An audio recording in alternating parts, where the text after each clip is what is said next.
Hola a todos, bienvenidos a este curso de circuitos eléctricos 1. En esta primera parte vamos a hablar sobre algunos conceptos básicos que es importante conocer y que iremos tratando a través del curso.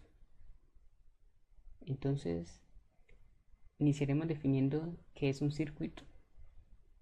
Entonces, un circuito es la interconexión de uno o más dispositivos simples a través de una trayectoria cerrada, por la cual fluye una corriente a través de la trayectoria cerrada y se requiere un análisis para resolver estas variables o estos parámetros de este circuito, que es lo que veremos más adelante en el transcurso de este curso.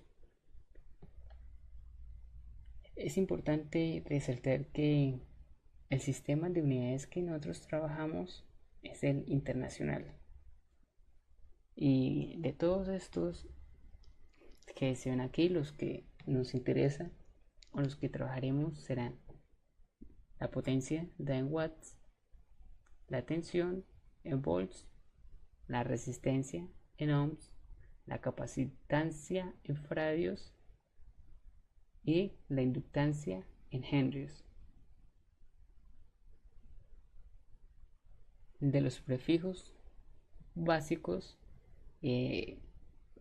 vamos a utilizar unos cuantos, que serían kilo, mega y giga, aunque mega y giga realmente hacen parte de la parte eléctrica y pues a decir verdad, en cuanto a electrónica pocos se utilizan estos prefijos y estos son los que más utilizaríamos, que sería mili, micro, nano, pico y femto, en especial para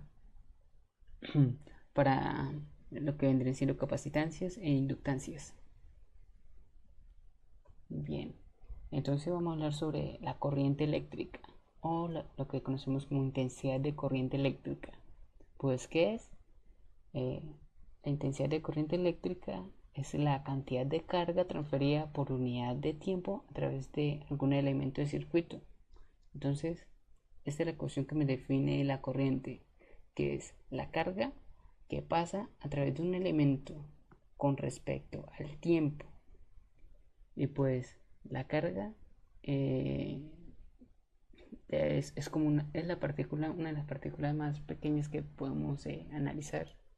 Mm, Bueno, eso es algo que vimos o se ve en física 2 y realmente no vamos a hacer mucho énfasis en esta parte, que es ya más física. Entonces lo que me interesa ahora mostrar es el comportamiento de la corriente, que puede ser continua o alterna. Continua se representa por un valor constante, mientras que la corriente alterna es aquella corriente que va y viene, presenta oscilaciones. Ahora, ¿por qué se mueven las cargas? Bueno, las cargas básicamente se mueven porque existe una diferencia de potencial. Eh, ¿Cómo les explicaría esto de una manera un poco diferente a la que está aquí? Imagínense que tengo un tubo. Entonces, este sería el tubo.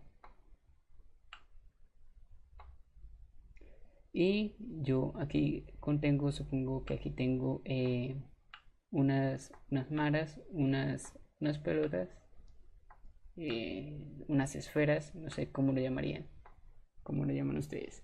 Ahora,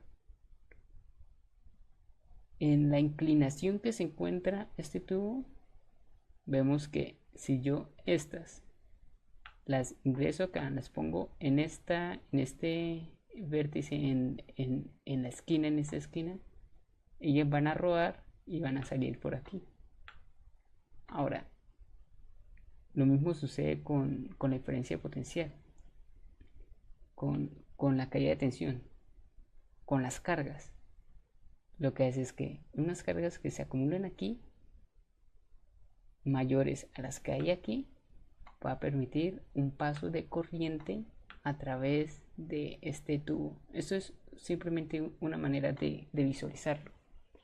Ahora, ¿en qué momento no ocurriría esto?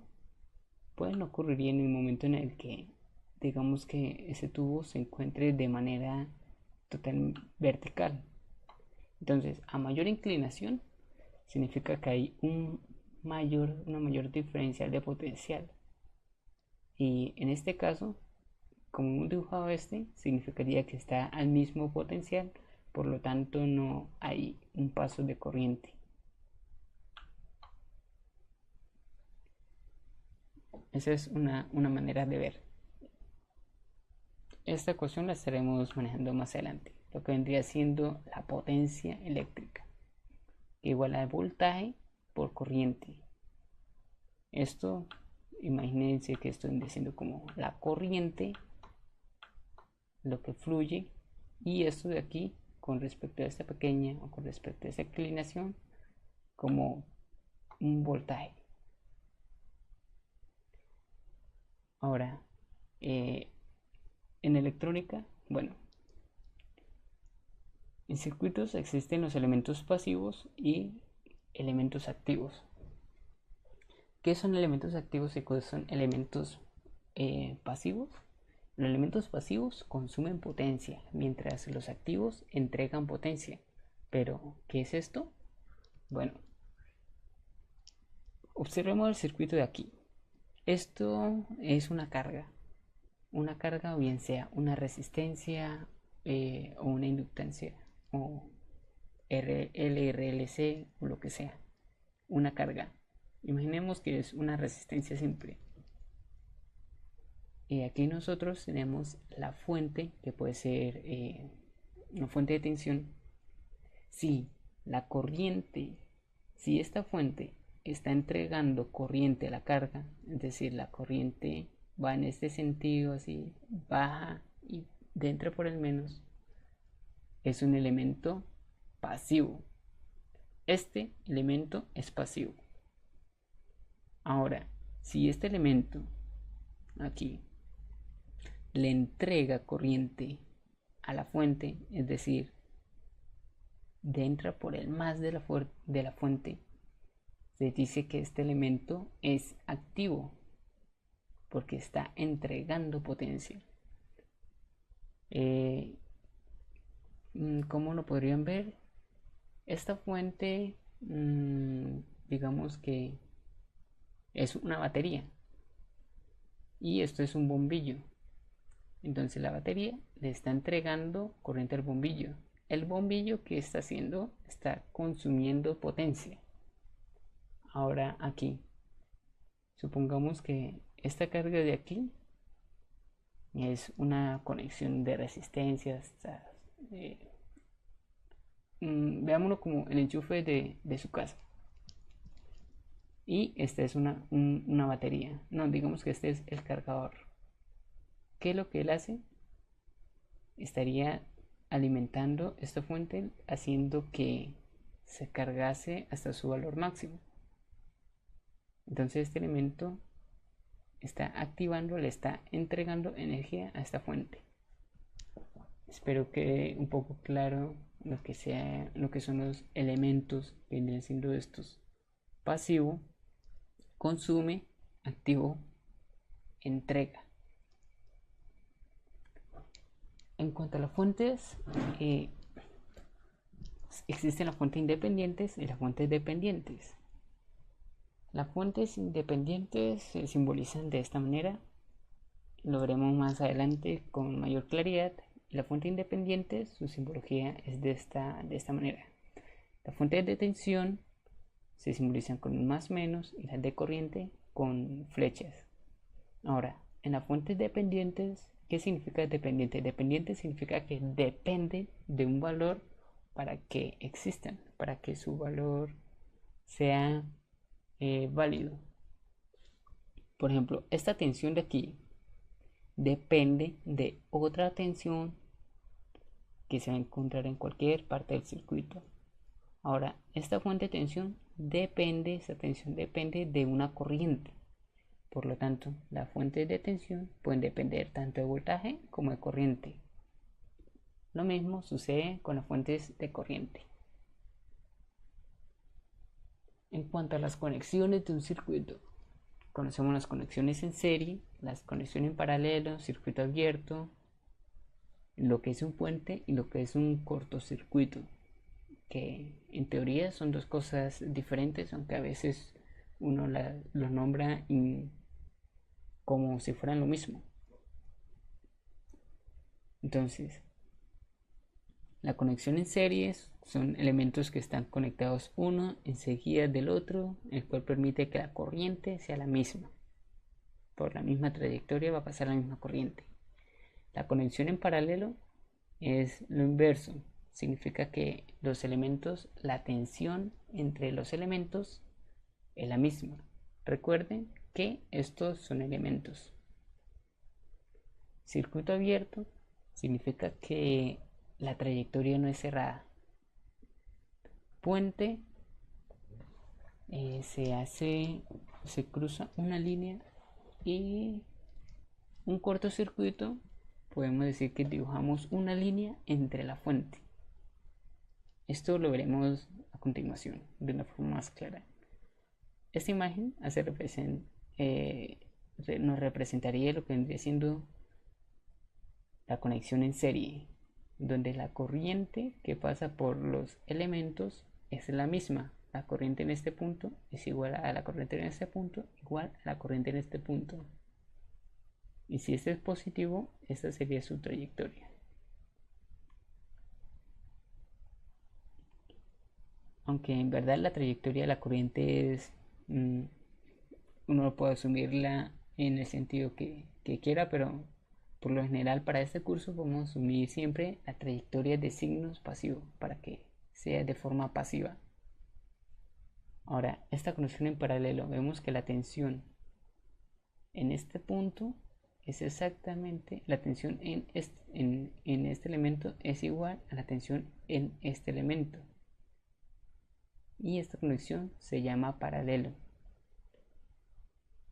Ahora vemos que este circuito, esta parte de aquí, la llamaríamos como circuito abierto. Esta resistencia entró en circuito abierto. Básicamente es como si no existiera, como si vemos estos dos circuitos son similares, es como si a este le quitáramos toda esta parte. Cuando la trayectoria no es cerrada, es como si no existiera este circuito, este elemento. Ahora, ¿cuál de estos dos será el cortocircuito y cuál será el puente? Bien, un cortocircuito sería esto. ¿Qué sucede si nosotros hiciéramos esto? Conectáramos una batería, los dos puentes, el más y el menos, directamente por un cable. Seguro va a echar chispas eso. Ahora, si hay un valor, una resistencia, nosotros lo que hacemos es eso, pero en esta parte o en cualquier parte del circuito, del elemento del circuito, lo único que va a hacer es que este circuito de aquí, esta parte, dejaría de funcionar, ya que la resistencia, perdón, la corriente siempre buscaría el camino en el que haya menos resistencia, el cual sería este.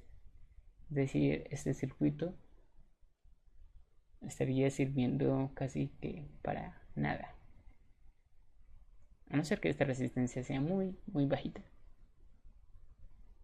o existen otras aplicaciones que veamos más adelante, mucho más adelante. Bueno, en cuanto a la ley de Ohm, yo diría que este es uno de los pilares importantes que uno debe conocer en circuitos. Importantísimo. Voltaje es igual a I por R. ¿Qué es eso? ¿Qué es la ley de Ohm? Dice que la tensión en los terminales de una resistencia es directamente proporcional a la corriente multiplicado por un factor de proporcionalidad R, que es lo que vemos aquí. Y bueno, a veces se habla de conductancia, que únicamente es el inverso de la resistencia. Este símbolo que vemos aquí dice ohms, eh, simboliza resistencia. Ahora si bien, por ley pasiva de signos, ¿cuál sería el sentido de la corriente? Bien, la corriente va desde el positivo al negativo. Vamos a hablar un poco sobre las leyes de Kirchhoff o de Kirchhoff. Básicamente son dos leyes, la ley de corrientes de Kirchhoff y la ley de tensiones de Kirchhoff. La ley de corrientes me dice que la suma de todas las corrientes, la suma algebraica de todas las intensidades de corriente que entran y salen de un nodo es igual a cero. Y la de tensión dice que la suma algebraica de todas las caídas o elevaciones de tensión encontradas a lo largo de un lazo cerrado es igual a cero. Pero, ¿qué es esto? Bueno, vamos a verlo de una manera un poco más clara a continuación. Vamos a hablar sobre la ley de corrientes de Kirchhoff. Imaginémonos que este es un nodo. ¿Qué es un nodo? Simplemente un punto en el circuito donde hay interconexiones. Por ejemplo, de esto vemos, esto es un nodo, un mismo nodo. Y esto sería otro nodo. Este circuito, ¿cuántos nodos tendría?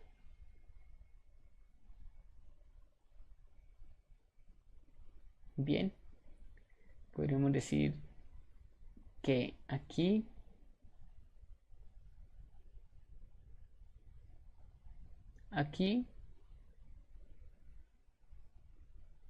y aquí lo mismo. Esto sería un nodo y esto un nodo.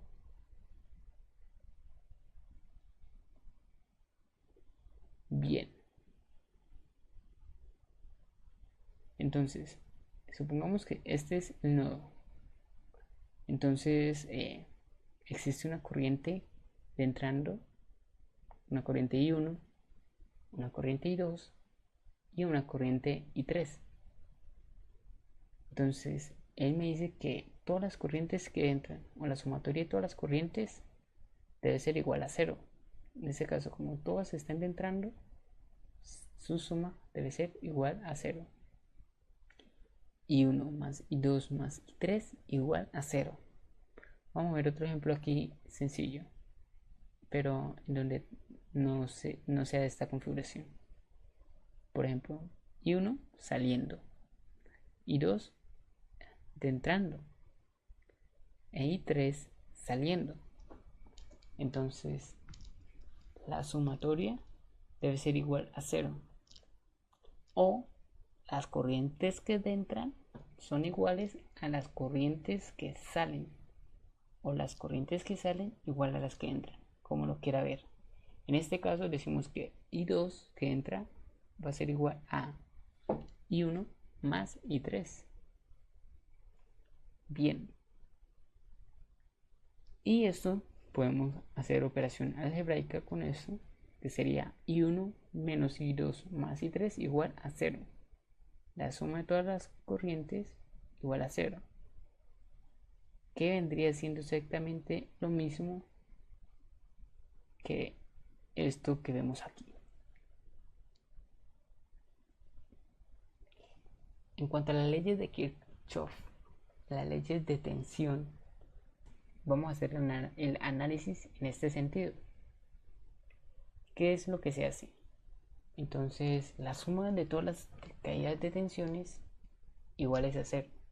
Entonces, al tomar esta trayectoria, tomamos V1 menos V3 menos V4 más V2 igual a 0.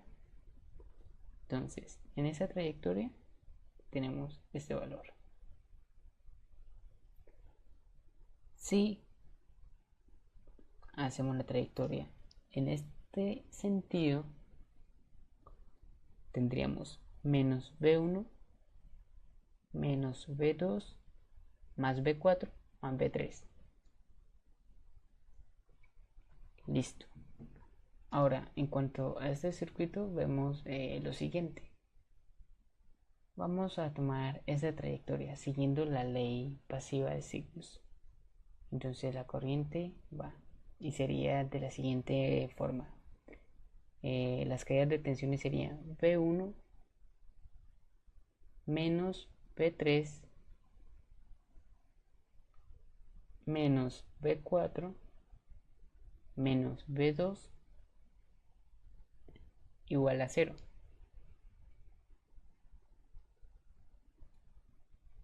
Bien, entonces espero haya quedado claro hasta donde llegamos.